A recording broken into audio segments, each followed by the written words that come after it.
Hey guys, what's up? Behind Relationship Goals is back. Yes, hello from Bones and Fofo headquarters. Yes, and this is lockdown day 6. We've been thinking about really creating and doing more podcasts throughout the lockdown because this is what, day 6 out of 24 or 30? 30. Day 30 6 out of days. 30. Why did I say 24? But regardless, we're going to try to vary the topics that we talk about. So for this episode, what are we talking about? You know, it's been a couple months since we got married. And usually when people get married, the first thing that they do is they move in together, which was our case. But aside from me moving in with you, I also moved in with 3 of your brothers. Yeah, so when we got married, Bones moved in with me and 3 other men. 4 other men, including Roland. 4 men in the house. 5. Well, 4? 1, 2, 3, 4, 5. So 5. she is basically living with 5 different men at the moment. If you put it into like a different kind of context, that kind of sounds like, what?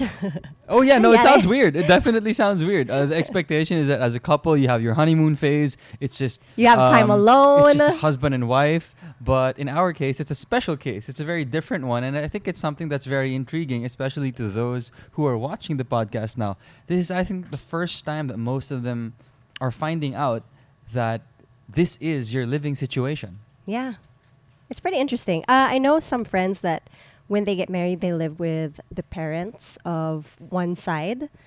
Okay, yes, that's so true. there's that factor. Oh yeah, so what are the different kinds? So what are the different ways that they do it? So I've heard of one way that after they get married, they sleep over in the parents' house. So it they depends on stay with whose the parents. And then for others, they're sometimes given a place to parang on loan Yeah. while mga they're ganon. saving up for their own place. Mm-mm. What are the other ways that they May do iba that? na they go off and live on their own na. So separate from both of their parents. Have you ever heard of a couple that after they got married, they stayed separate in separate houses first Yes. until they got their own? Yes, I have a friend who they got married, but since her husband was working in a different city and she was studying, they had to live in different cities for a year.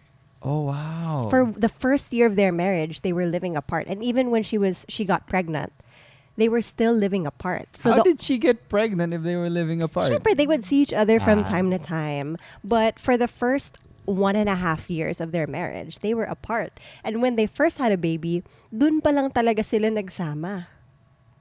Oh, that's so interesting. Yeah. So there's a lot of different ways that people do it, accustomed to kung ano yung mas kailangan nila or mas pwede sa kanila. Yeah, that's very interesting. And I think that our situation is also quite unique. Yeah. So let's get into it. So like we said, there are 3 extra men in Bones' life at the moment. And let's move on to the very first one. Mr. Kuya Nikki Daes. He's hearing us. He's like, he has earphones on right now. So he's like, what are you guys talking about? Why did I hear my name? We're talking about you, mister. Okay, but anyway, so this is the situation. The very first person who came into our house and started living with us was Nikki. And what's the story behind that? So the story behind that was, minsan we gather our brothers and sisters to come over so that we can all hang out. And that was the case for Nikki and Mauro who came over. We just decided to discuss a couple of things that night, things that were good about us during that time, things that were bothering us also. And it just seemed that as we were all catching up with one another, Nikki was living alone and he was having a difficult time living alone at the among other external factors going on in his life. Mm-hmm.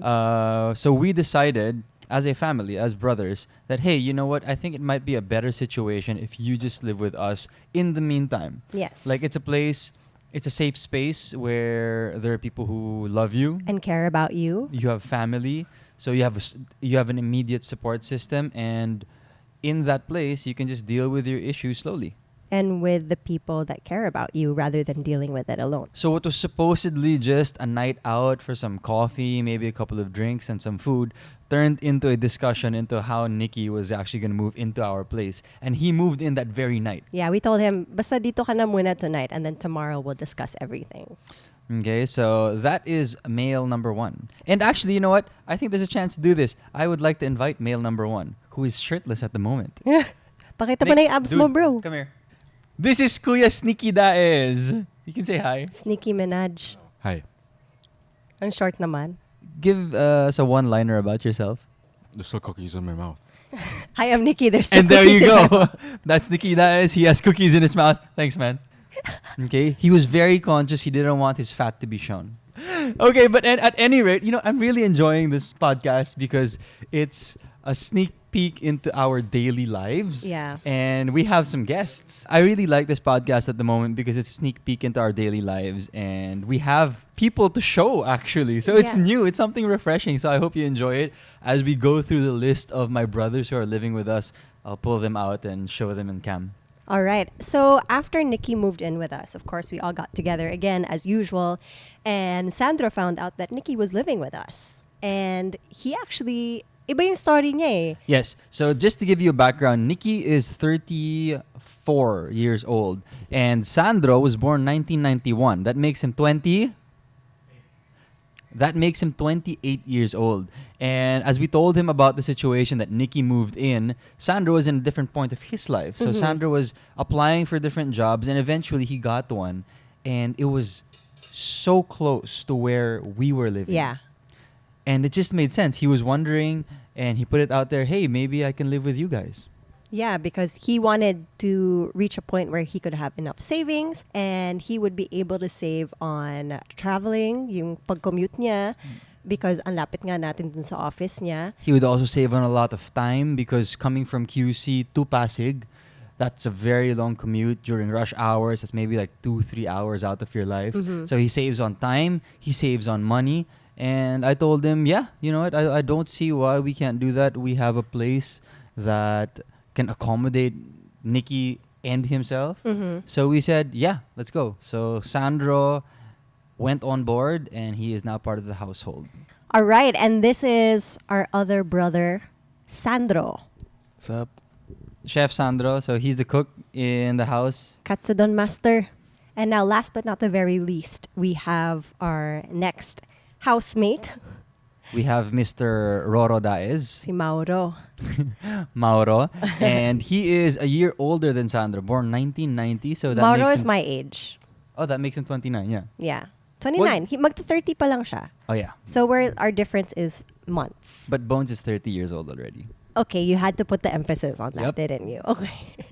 So what's the story behind Mauro? I would say Mauro's was a bit closer to Nikki's, where he was living alone. They had similar stories. Yeah, and we offered our house para at least may support system din siya. And if ever he was going through something or needed someone to talk to, he could just have it at the comfort of his own home. Yes, because he was going through. He was going through his own challenges in his life. He works in Seabiscuit. He's the GM there.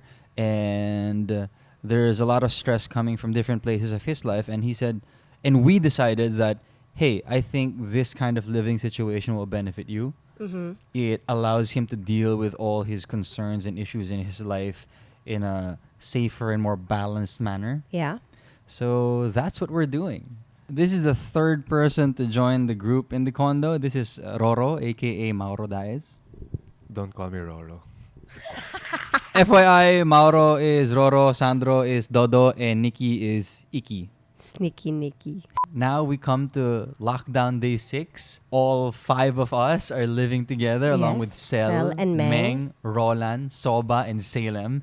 And it's been quite the circus. Yeah, it has been pretty crazy. I would say. I would say like it's a bit up and down, but not too. It's not low. Definitely not low. No, but it's definitely unexpected. Like there's a lot of things that we've been learning, and that's something that we want to share with you guys today. So, what are the adjustments that we had to make with? So think about it this way: Megan and I get married. We live together. Soon after, we have 3 other brothers coming in, all at pretty much the same time. So that is huge adjustments all over the Yeah. board. Yeah, because we have to get used to each other, and then we have to get used to other people around us, and vice versa. Okay, so we're gonna share what our adjustments were. What was the first adjustment off the top of your head? Where were they going to sleep? Syempre, when you have new people coming in, your living arrangement changes. You have to adjust to the people around you. 1, the stuff that they have. 2, ilan ba sila? So I think that was like the first adjustment that we made. And what was our solution?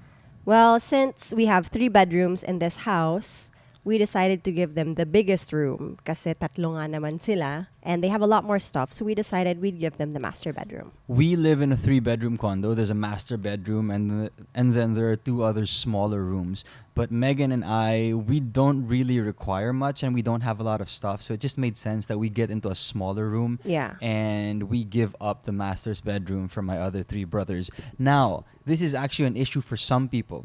So I have some relatives who would say, why would you do that? Why would you give up the master's bedroom? You own the condo, you're the head of the household. And there's a very, very good explanation why we did that and the reasoning behind it.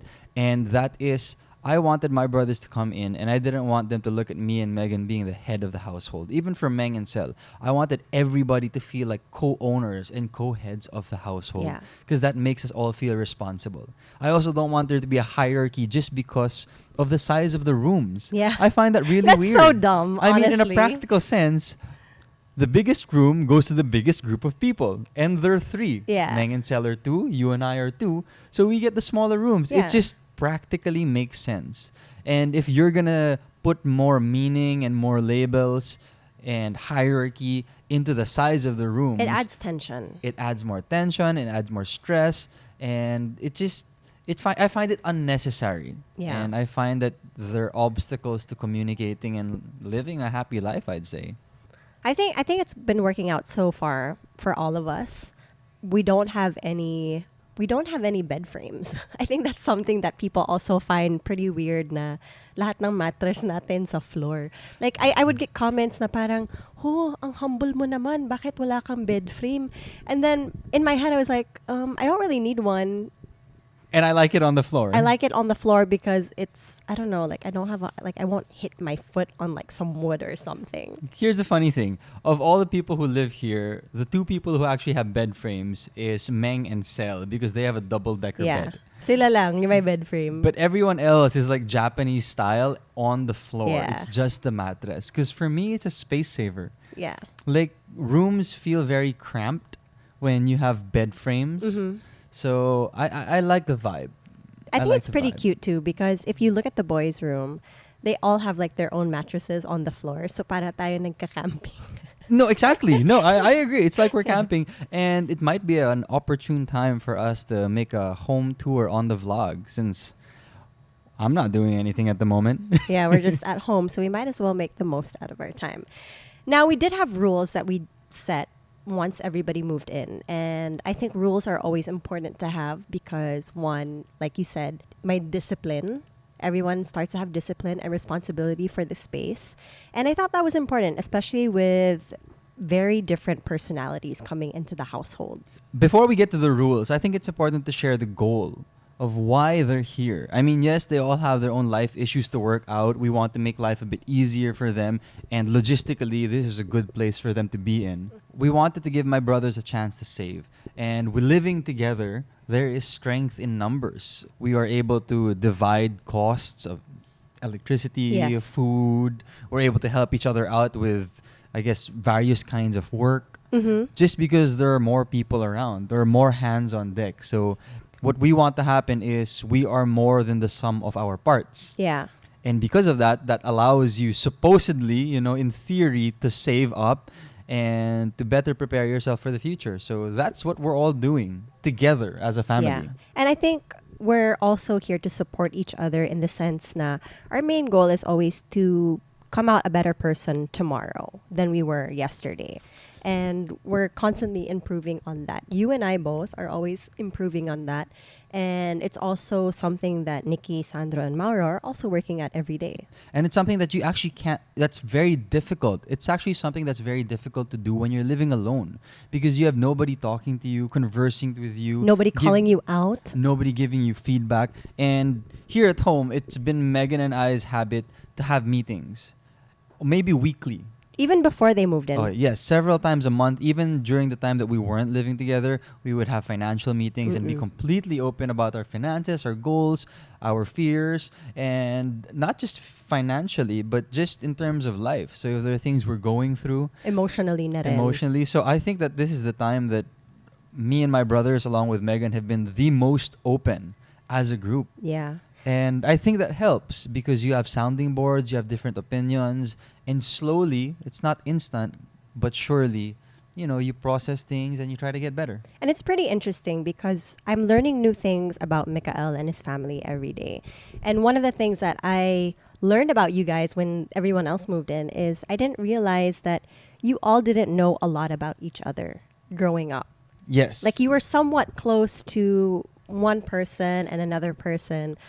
We were close maybe in a physical sense, that we would go hiking together, we would do activities together. But maybe in terms of opening up to one another and communicating at a certain depth, I don't think we had that. I think it's only now that us as brothers are talking more and interacting more.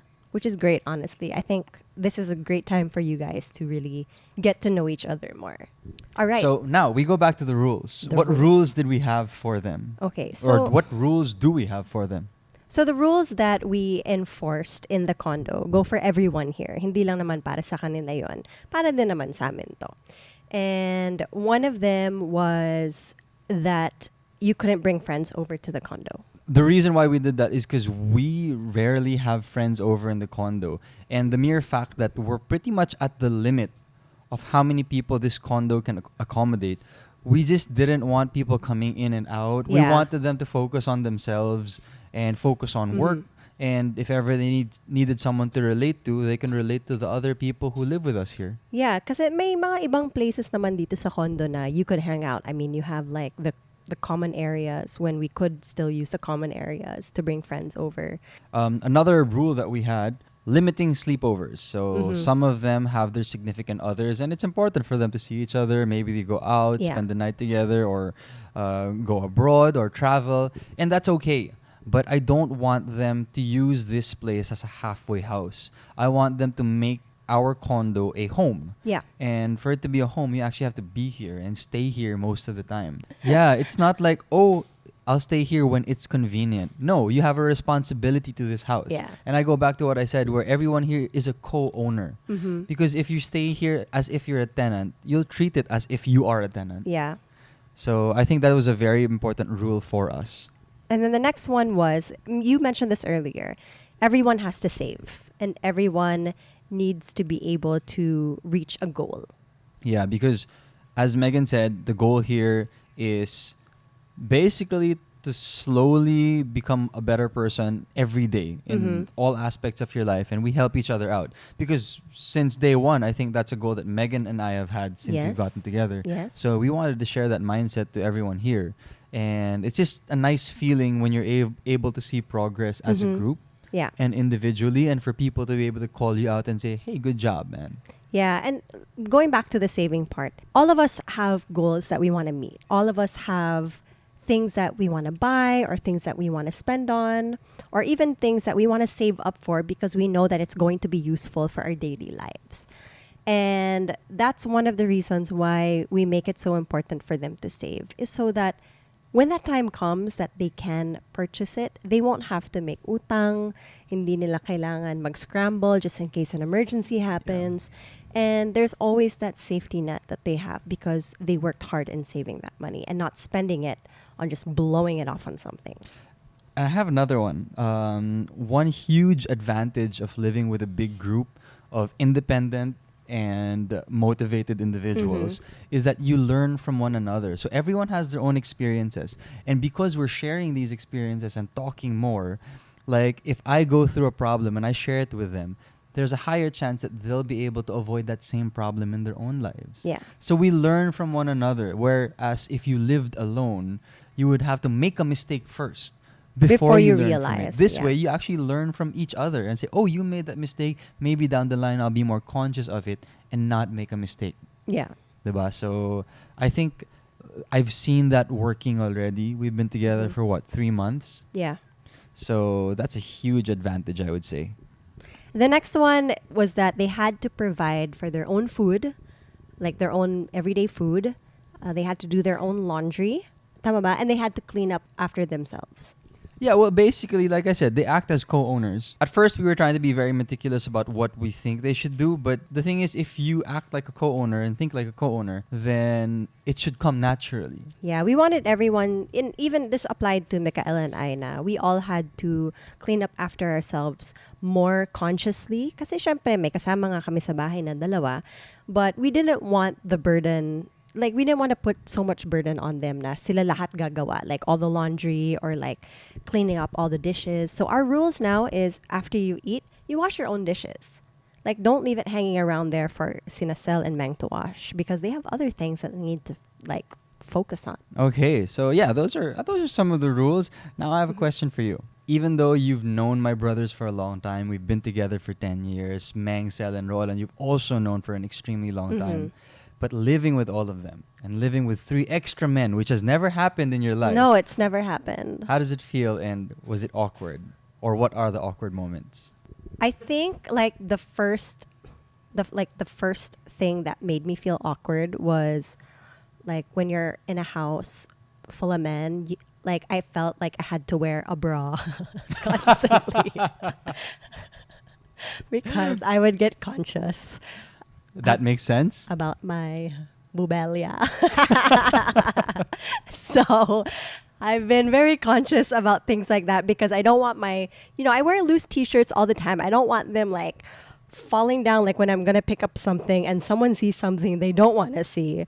So I mean like those are things that I'm a bit conscious of, but buti na lang I've adjusted to like other things. This is the first time I'm hearing that, so I want know. to hear more. This is what else? I really thought about this fofo and I really saved it for the podcast. So that was one, but it doesn't really bother me as much anymore. The second one would be I've never lived with so many strong personalities. Each and every one of them have big personalities. Mikael, well, he's a big personality already. I've been with him for 9 years. So I didn't know how I was going to be able to handle 3 more very extreme personalities because they all have very strong personalities. And so how has it been so far? it's been very intense.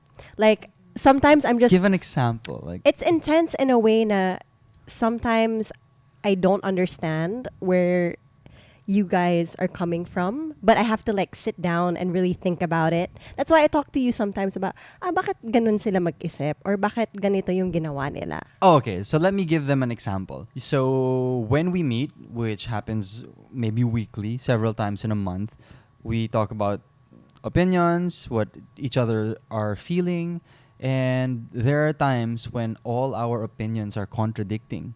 And I guess there are times when we all want to win the conversation. We want to say, no, my opinion is more correct. Can you not see that?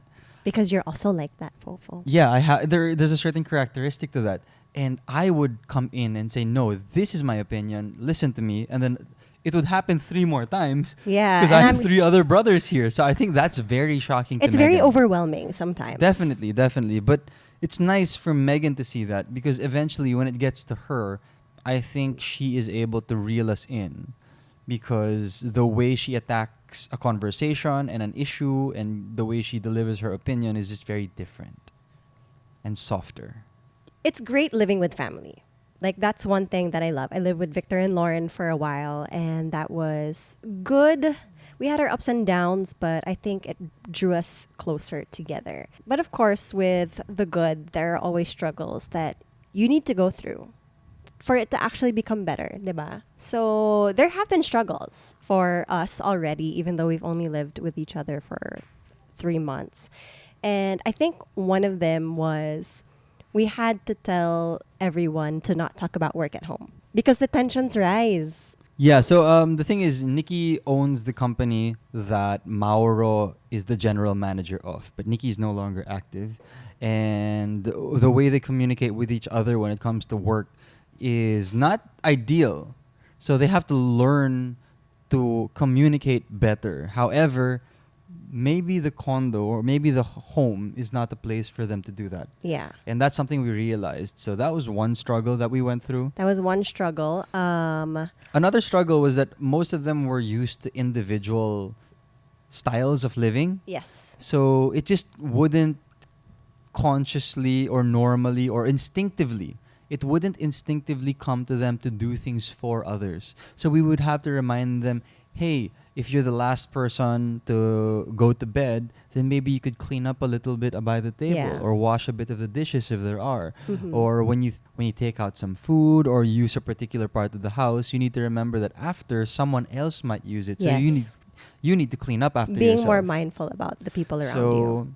I think that was one struggle, and we're improving. There's no expectation for people to become instantly better. Yeah, and besides, we're gonna be together for the duration of the lockdown, so it's a daily improvement that we're gonna Yeah, be it's a having. daily struggle to improve. Yeah, daily struggle to improve.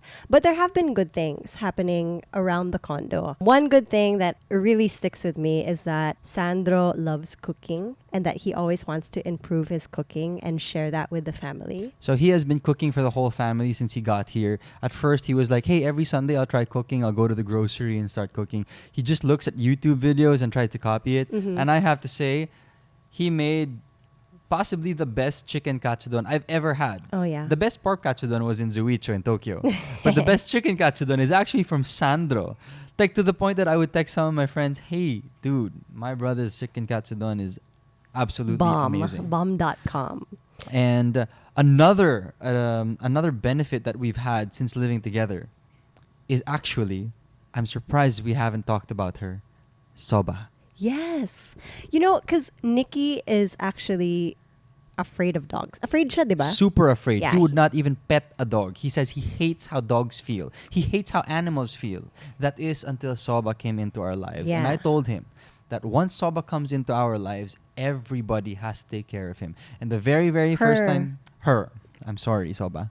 And the very first time Soba came into the condo, the first thing I did, hey, Nick, sit down. I got Soba, put Soba on top of Nikki, and he was like, ooh. But now he calls Soba and then he pets her and then plays with her and then holds her until she falls asleep. And it's a miracle. Believe me, like he would never ever do that. Not even if his life depended on it. So at the same time with Mauro and Sandro, everybody has become smitten and fallen in love with Yeah. Soba. And I think she's really brought everyone together in a different way. Mhm. I think so. It's just so Yeah. different the way a Iba yung family vibe. comes together for a dog. Yeah, or for a pet in general. For a pet that you care about. Yeah. Salem, wala. Masungit Walang talaga si nangyayari kay Salem. Masungit siya. Wala May siyang moods. contribution sa family. May moods talaga siya. But yeah, that's basically what has been happening. A general idea, I guess, of what's been happening around the house for the past couple of months. It's been fun. I've been having a really good time. And during our last meeting, Mikael asked all of us what we thought about this new living situation. And I said, you know, I've never lived with so many men. I've never lived with so many big and interesting personalities, but I love it because I'm learning so much from them. And I don't think I would have another opportunity to get to know your brothers, my family, my newfound family, even more if this didn't happen, because it's really bringing us closer. That is so true. I mean, there's only so many chances you get in life to live with certain groups of people. And now, while we're the only ones married, along with my sister Bea, it's cool And that you get. Kiara. Yeah, in Kiara, it's cool that you get to experience this. That's right. This is probably the only time that we will be able to experience this. Yeah, because Hey. once they start, getting married and off to their own lives, syempre, iba na. Like, they're going to be focusing on Yeah. their family. Definitely. So I'm happy. I'm very happy, genuinely so excited that this is happening in our lives right now, because even though we have this circumstance, now we're on lockdown, I'm happy that we're in this together. And there you go. That is basically the situation of Megan living with 4 men at the moment. But now we would like to move on to the news and how that's been affecting us. As you know, it is lockdown day 6 at the moment. There are so many personalities in this house. So the way everyone deals with this lockdown It's has very been different. different. It's very So different. what have you observed so far? And how are you feeling? Well, Honestly. okay, honestly. Before she says anything, I think she's having the most fun. Go on. Okay, I'm gonna tell you 2 sides. Okay, one, I'm having fun because I know that I can just play my games whenever I want, work at whatever time that I want. But on the other hand, I got very anxious. I cried to Mikael the other night Are you crying again? Why? because just thinking about it makes me so nervous. Okay, think about your video games again. Okay, anyways, I was crying to Mikael because I got so anxious. And aside from that, syempre, iniisip ko rin yung ibang tao, yung pinagdadaanan nila. Okay, so yes, Bonizi has two sides to this. There was one moment where she was extremely anxious because she kept reading the news. And the thing is, with Bones, when she looks at news, especially on Facebook, she likes reading the negative ones. That's just what she's drawn to. She likes reading dramatic, sad, sappy, negative news on Facebook. She's just drawn to it. I don't know why. I always tell her to stop. Even sad dog videos. Even sad dog videos. She likes watching those things. It's just her thing. So inevitably, that will get to you if you read enough of it. So I had to tell her, hey, stop it. Okay? Because your situation is not as bad as others. So maybe you can think about that and think about how you can help the other people in your lives. And on the other hand, she's also having the most fun. Dude, if she is awake for 16 hours, Bones is playing games for 14 hours. I promise. 14 hours, Yes. grabe. Yes. 13 hours if I'm being nice. Grabe siya maglaro. She's about to play Animal Crossing. She's playing TFT on her PC and then she'll play TFT on mobile. She'll play Ragnarok at the same time that she's playing TFT. And then she'll watch her videos. And then she'll read her sad news. And then she'll read everything else that she sees. It's Okay. just, she has a lot of things to do at the moment. Yes, but also at the same time, like earlier, that's why I was spacing out because I was feeling bad already for playing so many games. So I want to make the most out of me playing games. And that's why I've been thinking about raising money through my stream to give to the frontliners. So I'm trying to figure out a right process for it. Yeah, so I think at this point we'd like to share some of our thoughts. And one thing that Megan and I were talking about was that we have our own place. But that doesn't necessarily mean that everybody else in the Philippines has the same situation as us. Yeah. And the reality is that most of the Filipinos have more difficult time dealing with this lockdown and with the crisis that we have at the Yeah. moment. And it sucks because we want to be able to help. We have resources to help. Sometimes it's just so difficult looking for avenues to do it because at the same time, we're also still restricted. We can't really go out. Yeah. So that has definitely been a challenge. Yeah, we want to be able to help in a way now. We're still following the rules, but We're we still want being to responsible. we're still being responsible in our duty of not going around. What we're thinking of, how can we do all this? How can we help out other people by doing it from home and doing our duty as a citizen? So, yun nga, we're just trying to figure out different avenues, making sure na it's done in the right process, in the right way, and we're doing it through the right channels. I think that's the most important thing. Yeah, I agree. And there's one other thing that I'd like to share. It just came to mind now. It's also so hard to move. Meaning it's so hard to do anything in the lockdown, especially when you start thinking and reflecting about it. Mm-hmm. Because everything has a good side and a bad side. And what I mean by that is, what if I try to be productive and I work on a vlog? Okay, on the good side, hey, I'm being productive. But on the bad side, I'm like, hey, you can do something else with your time rather than a vlog. Who does the vlog really help? Or let's say you're eating food and you have dinner and you find it good and you're like, okay, it's cool that I have food. But on the other side, you're like, you could give this to someone else in need who's Yeah. out there. So it's so hard because there are always these different perspectives that are good and bad to think about what you're doing. And I think that's a struggle that a lot of people are dealing with Yeah. in all different levels, in all different classes.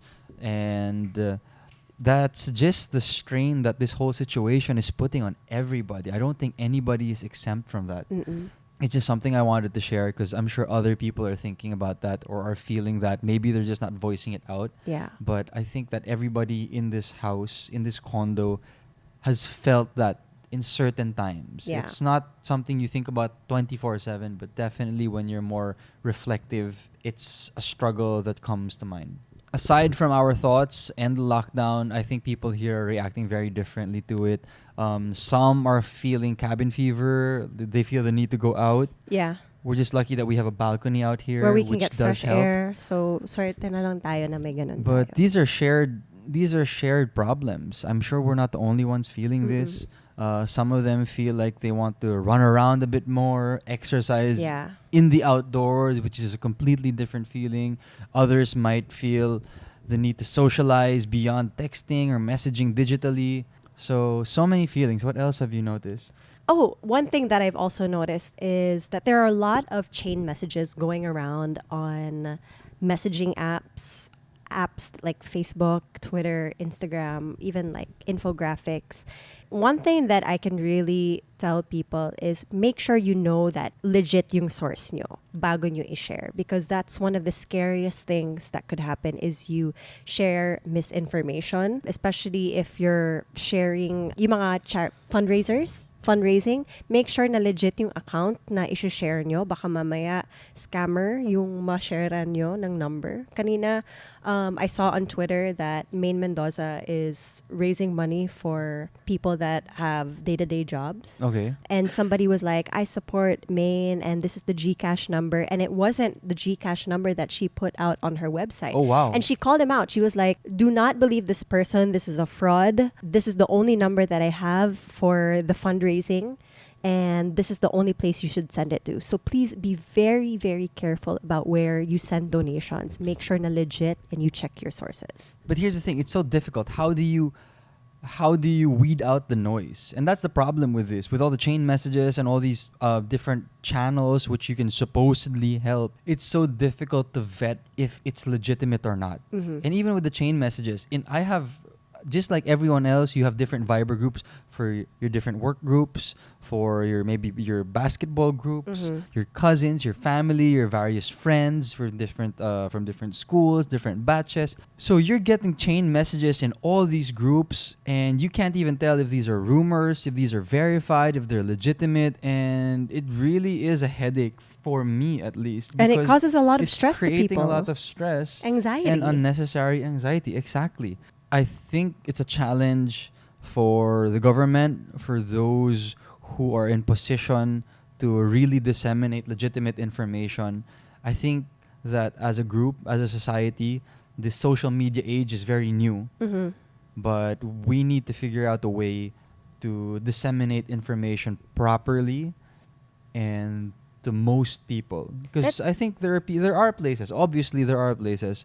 There's a DOH Telegram. There's a DOH Viber group. But when you look at it, there are like 90,000 people in it. Yeah, And like how many people are there in the Philippines? 100 million. So it's obvious that there is much improvement to be had. But for me, if I'm an optimist. So let's just work on it day by day. Instead of thinking about the negative things that are happening at the moment, let's try to put that behind us and just focus, okay, how do we improve tomorrow? How do we improve today? See what we can do to help. If you're stuck at home and you don't know how you can contribute, let's say you're saving your money and you don't have money to donate to other people, one thing that you could contribute is sharing the right information. Sharing legit sources is a very, very big step already in helping out the community because it spreads out the right information to people. And on that note, Megan and I are actually helping a hospital in Subic. Is this right? Yesterday on Facebook, I saw some friends post about 2 hospitals in need from my hometown, and those are the hospitals that we want to help out for the fundraising that we will be doing, and even money from our own pockets. So we decided to do that because I do know people that work at these hospitals. Like, these are people that I grew up with, people I went to school with. So I want to help them out first with this. Yes, and the person giving food packs to these hospitals is actually a kabarkada of Megan. And for me, that's really important because we know that all the money that we're giving and all the resources that we're giving to her will actually turn into actual help for those in need, for the frontliners, and that's the most important thing, because it would be such a waste to give your money and it doesn't translate into actual help for those who really need it. I really want to give a shout out to Diana because Yeah, die free us. Diana, she's been doing such great work. She made food for the nurses who are in the dialysis area where her mom gets dialysis. So hats off to you, Diana, for doing that. So there, this is Lockdown Day 6. I hope to a certain extent you enjoyed the podcast. You at least shared in our experiences and our feelings and our opinions. And we promise we will be back soon. We're going to try to create more podcasts throughout this lockdown period. I hope you guys enjoyed. Yes, everyone stay safe, stay healthy, and we're in this together, guys. Bye. See ya.